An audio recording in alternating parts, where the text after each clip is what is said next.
Colonel Priest. A year ago, you attended the ceremony at Jaffa port honoring Major Lionell Juene. I then read a telegram sent to Major Juene by Dr. Chaim Weizmann, who later became our first president.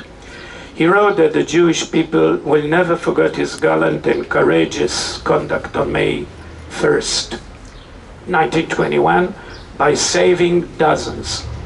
He was forgotten, but following the port ceremony, his two granddaughters were located in Britain following a worldwide search. They lived 3 hours apart but didn't know about each other. They meet this week, by the way, with their families for the first time in Lorna's house in Scotland. Our President Herzog wrote to Lorna and Celia on January 2nd. Your grandfather's story is an integral part of our national story, and the state of Israel will never forget his service and his courage. Major Juene is worthy of the honor bestowed upon him, just as his family deserving the pride which I hope will pass on to future generations from this from very grateful nation. So since we are honoring Major Juene and he's buried in Cairo, if you would like to say a few words.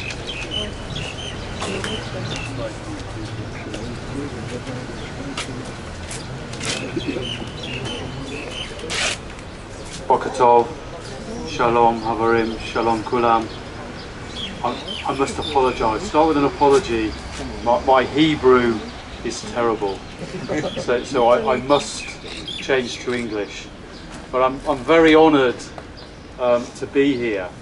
And as Shmuel said, this time last year we didn't actually know much about Major Juene, and it's taken us, the British, a long time to find out something about him. But undoubtedly, as we remember all the victims of terrorism and of war, his actions down at Jaffa port over 100 years ago probably prevented more victims and more casualties on that day due to his actions.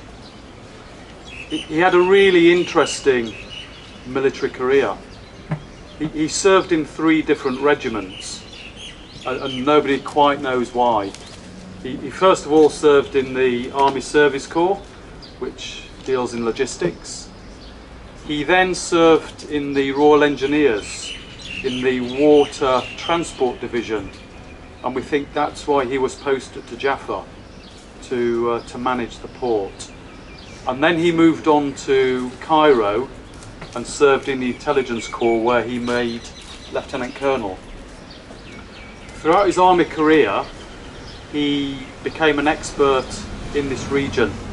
He'd also served and travelled to Iraq, to Syria. He'd served quite extensively within Eretz Israel, and he'd also served in Egypt. He originally came from Jersey, which is a British territory, actually closer to France than the United Kingdom.